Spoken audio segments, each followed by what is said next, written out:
अध्याय 12 देवी चरित्र पाठ महात्म्य ध्यान।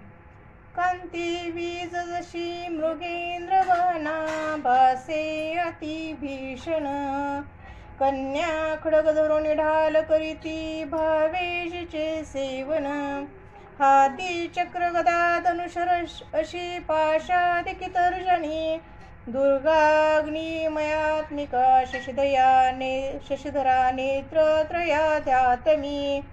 ओम देवी उवाच। प्रतिदिनी जो एकाग्र स्तोत्र हे गात राहील, निश्चय सकळ बाधा नाशूनी राहितो सुखी। मधुकैटभ संहार महिषासुर घात जो, शुंभनिशूर संहार प्रसंग वाचतील जे। अष्टमी चतुर्दशीशी नवमीशी मनातुनी, भक्तीने ऐकती माझे महात्म्याती उत्तम। तयाशी पाप स्पर्शेना आपत्ती राही ना कुणी, दारिद्र्य पिढीन त्यांना न होती दूर प्रेमळ। शत्रूचे न भय राहे भयराजा न डाकूचे, अस्त्राग्नि जलराशीचे भय किंचित राहीना। मनोनी महात्म्य माझे वाचावे चित्त देऊनी, ऐकता भक्तीने आला हितकारक हे जना। त्रिविध उत्पातचे का महामारी भयप्रदा, महात्म्य वाचता माझे शांत होईल आपदा। मंदिरी सविधा नित्य माझे महात्म्य जास्थळी, सन्निधान तिथे माझे तेथो निनच जाई मी। बलिदान पूजा होम महोत्सव प्रसंगी हे, महात्म्य पाठ जे माझे ऐकता वाचता वरे। विधी जाणो न जाणो तो करो भाविक मतपूजा, बलिपूजा होम आदी सहर्ष सेवने मला। शरदकाली महापूजा वार्षिकी करतात जे, तेव्हा महात्म्य हे माझे भक्तिपूर्वक ऐकती।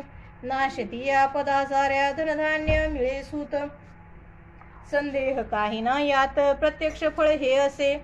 महात्म्य ऐकता माझे कथा उत्पत्तीच्या शुभ, पराक्रम संग्रामाचे ऐकता भय जातसे।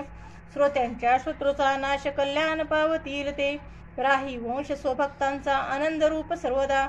शांती कर्मात सर्वत्र तसे दुःस्वप्न दर्शनी, ग्रहाने ग्रासता कोणा महात्म्य ऐकणे वरे।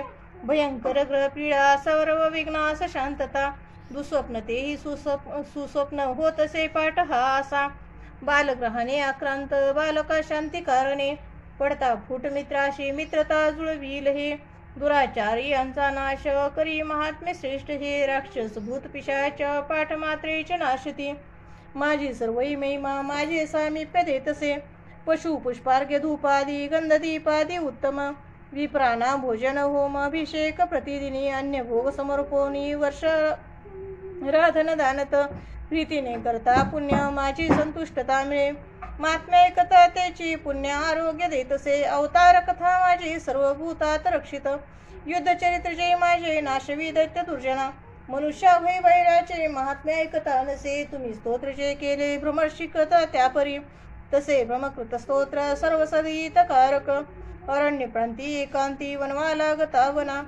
निर्जनी डाकू शत्रूंच्या हाती सापडता वना, सिंह व्याघ्र गजरानी येता पाठी भयप्रद। राजा कृत वदा धाडी अथवा बंद घालीत, वादळ उठून नाव बुडता सागरामध्ये। महासंग्रामी शस्त्रांचा मारा होता भयंकर, वेदना भीषण बाधा होती जेव्हा उपस्थित।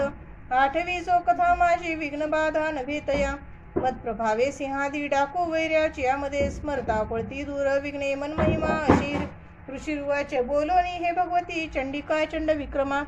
पाहता सर्व देवाशी तेथे ती गुप्त जाहली, देवता स्वाधिकाराशी निर्भय भोगू लागल्या। यज्ञ भागसुरा सर्वा प्राप्त होण्यास लागला, शुंभ निशुंभ देवीने मारले दैत्य भीषण। जगद विध्वंसी ते वदता उग्र तूल विक्रमी, राहिले दैत्य गेले पाताळ भूमीचे वरी। राजा भगवती अंबा असुनी नित्य रूपती, जगता रक्षण्यासाठी जन्म घेई पुन्हा पुन्हा। तीच विश्वासी मोहिनी जगता जन्म देतसे, प्राचिता तुष्ट होनी रुद्धी विज्ञान दान दे। भूपाळाती महाकाली ब्रह्मांडी व्यापली असे, प्रलयांती महामारी रूप धारण जी करी। समयी साथ होती जी अजन्मा सृष्टी रूपती, सनातनी तीच देवी समयी सर्वास रक्षित। अभ्युदयाची वेळी लक्ष्मी रूपे मिळे जना, दारिद्र्य दुर्भागा मागे अभावी तीच लागत। स्तुतिकता पूजोनी गंधधूप फुलादिके, देत ती पुत्र संपत्ती धार्मिक बुद्धी सद्गती।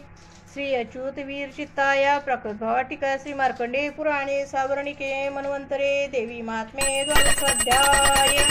श्री कुलदेवता चरणार्पणमस्तु। उदयोस्तु श्री महाकाली महालक्ष्मी महासरस्वती, राज राजेश्वरी आई साहेब श्री अंबा माता की जय, श्री अंबा माता की जय, श्री अंबा माता की